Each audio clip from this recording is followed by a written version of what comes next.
Assalamu alaikum wa rahmatullahi wa barakatuh. 저번 시간에 이어서 이번 시간에도 이슬람에서의 품성에 대해서 알아보도록 하겠습니다. 이전에는 아내와 자식들에게 어떻게 훌륭한 품성을 적용하는지에 대해서 알아봤고요. 이번 시간에는 약자나 아니면은 동물이나 아니면 비무슬림들 간에 교류를 할 때 어떤 성품을 가져야 되는지 알아보도록 하겠습니다. 저희가 직장 생활을 할 때나 사회 생활을 할 때 이전에서 알아봤듯이 정직한 모습을 보이는 것이 아주 중요하다고 그랬죠. 왜냐하면 정직을 통해서 신앙으로 인도되고 신앙을 통해서 천국으로 인도되기 때문입니다. 그리고 마찬가지로 정직함과 더불어 이제 친절함과 그리고 야무진 일처리 그런 것도 이전에 경제 교류를 다루면서 충분히 얘기를 했던 것 같습니다. 그리고 이슬람에서는 약자에 대해서도 충분히 배려를 하고 있는데요. 그래서 하나님의 예언자 무함마드께서 살아계셨을 때 메디나에서 어떤 한 정신이 약간 온전하지 못한 여성이 있었어요. 약간 미친 듯한 그런 여성이 있었는데 그런 여성이 예언자의 손을 잡고서 메디나 여러 곳을 돌아다녔다고 해요.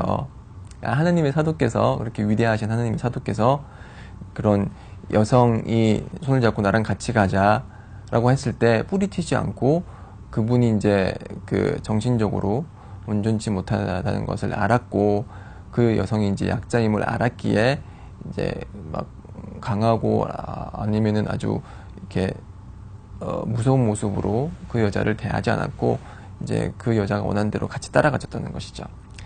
마찬가지로 이제 사회적 약자인 고아에 관해서나 아니면은 이제 남편을 잃은 그런 여성분들 그런 분들을 친절히 대하는 것에 대해서 이슬람에서는 아주 그 많은 축복에 대해서 논하고 있습니다. 그래서 고아를 돌보는 자는 예언자와 그분의 사이의 관계는 이렇게 된다고 했습니다. 이 검지와 중지 사이 두 개가 차이가 거의 없죠. 이렇게 된다고 했습니다. 그만큼 이제 고아나 과부나 이제 그런 사회적 약자에 대해서 이슬람에서는 그들이 필요한 것을 도와주고 그들을 경제적으로 부양을 해주는 것이 적극 권장되고 있습니다. 그것이 이슬람에서 말하고 있는 품성이고요. 이제 동물에 대해서 좀 알아볼까요? 하디스에 의하면은 어떤 한 여성은 고양이 때문에 불지옥에 들어갔다고 했습니다. 왜냐면은 그 여자는 고양이를 묶어둔 채 밖으로 내보내지 않았고 그렇기 때문에 고양이가 그 대지에 있는 쥐나 그런 먹을거리를 잡아먹지 못하도록 고통스럽게 되었기 때문에 불지옥에 들어갔거든요. 그래서 동물이라고 해도 말을 못하는 동물이라고 해도 저희들은 동물에게 고통을 줘서는 안 됩니다. 특별한 이유 없이 정당한 이유 없이 고통을 줘서는 안 되고요. 그리고 만약에 동물을 때릴 일이 있더라고 하더라도 얼굴은 때리지 말라고 했습니다. 예언자께서 말씀하시기를 동물의 얼굴을 때리지 말라라고 했습니다. 그래서 만약 채찍을 가할 때가 있거나 그럴 때는 이제 엉덩이나 아니면 그쪽 부위 이제 살이 많은 부위를 때림으로써 이제 원하는 채찍을 통해서 원하던 그런 것을 획득하는 것이지 이렇게 얼굴을 때림으로써 동물에게 고통이나 치욕을 줘서는 안 된다는 것이죠. 이제 또 다른 하디스에 의하면은 어떤 한 사람은 개 때문에 천국에 들어갔다고 해요. 그래서 이 남자는 되게 갈증을 느끼고 있었는데 결국에는 우물을 발견을 해서 그 우물에 내려가서 물을 길어서 물을 마셨습니다. 그리고 그렇게 배를 채우고 우물에서 나왔는데 보니까 옆에 개가 있어요. 갈증이 너무 심해서 혀를 내밀고 이렇게 흙을 핥으면서 흙에 남아있는 수분을 이제 얻기 위해서 그렇게 흙을 핥고 있는 개를 보고서 그 남성이 말하기를 이 개도 내가 느꼈던 그런 갈증을 느끼고 있구나 해서 이제 신발을 물고 다시 우물 밑으로 들어가서 물을 길어서 개한테 물을 줬다고 해요. 그래서 그 자는 천국에 들어갔다고 했거든요. 그렇기 때문에 이제 그 이야기를 듣고 나서 이제 교우들이 그러면 하나님의 예언자시여 동물에게 친절히 대하는 것으로서도 저희가 하나님의 보상을 얻을 수 있습니까? 라고 했을 때 그렇다라고 말씀하시면서 촉촉한 간을 지닌 모든 존재에 대해 베푸는 친절은 보상을 받을 것이다, 이렇게 얘기했습니다. 촉촉한 간을 지닌 존재라는 것은 뭐냐면은 살아있는 동물, 이제 뭐 해충이나 그런 거는 간이 없겠죠. 그리고 죽어있는 동물은 간이 촉촉하지 않겠죠. 살아있는 모든 동물에 대해서 저희가 친절하게 대한다면은 거기에 대한 보상을 받을 수 있는 것입니다. 그래서 이것과 관련해서 이제 지금 최근 이제 한국 사회나 아니면 전 세계에서 이슈가 되고 있는 이제 IS에 관해서 잠시만 살펴보도록 하면은, 이 IS는 동물에 대해서 베풀어야 될 자비조차도 사람들에게 베풀지 않고 있어요.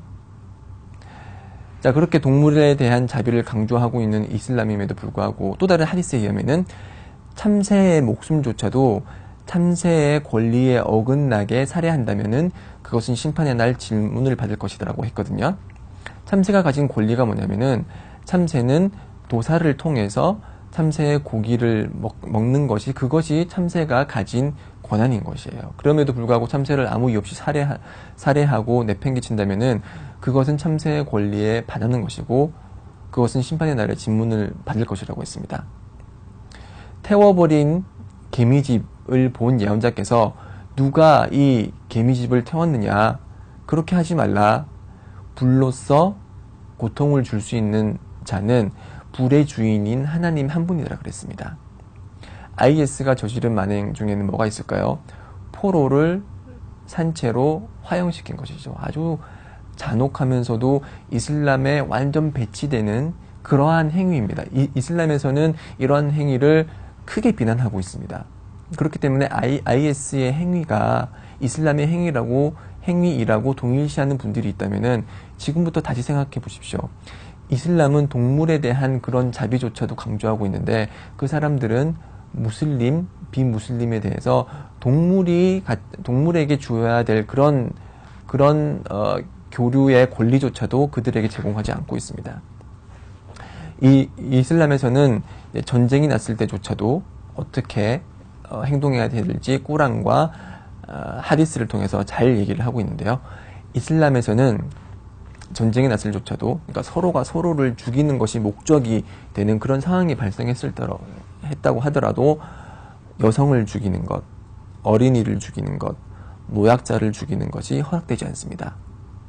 그리고 경배당에 들어가서 경배에 집중하는 사람, 그 사람은 전쟁하고는 상관이 없고 자신의 경배에만 집중하는 사람이기 때문에 비이슬람인적인 종교를 믿는 사람일지라도 경배당에서 경배행에 집중하는 사람들은 죽이지 말라고 했습니다. 마찬가지로 농부는, 그 당시 농부는 자신이 이제 밭을 갈고 물을 내고 함으로써 자신이 이제 수확을 하는 데만 정신이 있지, 그런 전쟁에 대해서는 크게 관심이 없는 사람이거든요. 그런 사람을 죽이지 말라고 하고 있습니다. 그렇기 때문에 이런 민간인, 전쟁과 관련이 없는 민간인을 학살하는 것은 이슬람에서 커다란 죄입니다. 전쟁 상황 시에도 마찬가지예요. 민간인을 살해하는 것이 허락이 되지 않습니다. 또 다른 하디스에 의하면은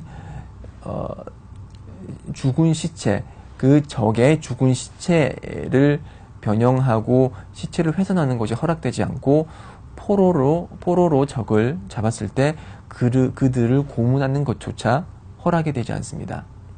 상황이 이러한데, 그런 IS가 저지른 그런 무참한, 그리고 아주 잔혹하기 그지없는 행위를 보고 그것이 이슬람의 메시지다, 그것이 이슬람이 원하는 것이다 라고 생각하는 분이 있다면은 그것은 이슬람에 대한 무지의 다름 아닙니다. 이슬람에 대한 왜곡이자 무지자 그리고 편견일 뿐입니다. 그렇기 때문에 이슬람에서 말하고 있는 그런 성품은 이런 IS가 보이고 있는 그런 나쁜 행위와는 관련이 없음을 한 번 더 강조를 드리고요. 우리 무슬림이라면은 무슬림이든지 비무슬림이든지 노약자든지 어린이든지 아니면 아내든지 자식이든지 항상 좋은 모습을 보이고 그들에게 친절히 대하고, 그리고 그들의 마음에 기쁨을 불어넣을 수 있는 얘기를 함으로써 훌륭한 성품을 보이는 것이 무슬림의 그런 삶의 자세고 삶의 모습입니다. 인도네시아가 지금 가장 많은 무슬림을 지닌 그런 무슬림 국가인데, 인도네시아가 어떻게 이슬람이 전파됐죠? 상인들이 이슬람을 전파를 했죠. 상인들이 그쪽에 가서 거래를 하면서 정직한 모습, 공정한 모습을 보이고 그들에게 친절한 모습을 보임으로써 많은 그 당시 비무슬림이 그들에게 감명을 받아서 입교를 하게 됐습니다. 마찬가지입니다. 저희 무슬림들도 가장 커다란 다와, 즉 이슬람으로의 초대, 선교는 이러한 품성을 통해서 이루어질 수 있습니다. 이 품성이라는 것은 많은 지식을 요구하는 것도 아닙니다. 몇 시간 동안 앉아서 공부를 하거나 어떤 꾸란이나 하디스를 외움으로써 이루어지는 것이 아니고, 자신의 마음을 갈고 닦고, 그리고 하나님께, 마음의 주인이신 하나님께 저의 마음을 부드럽게 해주시고, 그리고 그분에 대한 신앙으로 가득 차게 해달라, 그러한 기도를 통해서 얻어지고, 그리고 수련을 통해서 이루어지는 것입니다. 자신의 그런 수련을 통해서 이루어지는 것이기 때문에, 다와를 원하는 분이 있다면은 지식도 중요하지만은 지식과 함께 훌륭한 성품을 쌓는 것, 그것도 잊지 말아 주시기 바랍니다. 그리고 이 강의를 들으시고 있는 비무슬림이 있다면은 무슬림이 보이고 있는 일부 악행과 나쁜 품성은 이슬람의 메시지와 관련이 없다는 것, 다시 한번 상기시켜 드릴 테니까요. 이슬람의 메시지와는 다른 그런 행위를 하는 무슬림을 보고서 이슬람을 판단하는 일은 자제해 주시기 바랍니다. 네. 그럼 여기까지 성품에 대해서 알아보도록 하겠고요. 다음 장에서는 이제 새로운 삶에 대해서 알아보도록 하겠습니다. 이슬람 이후에 새로운 삶에 대해서 전반적으로 알아보도록 하겠습니다. 다음 강의 때 뵙겠습니다. 아살라무 알레이쿰 와 라흐마투ல்லா히 와 바라카투.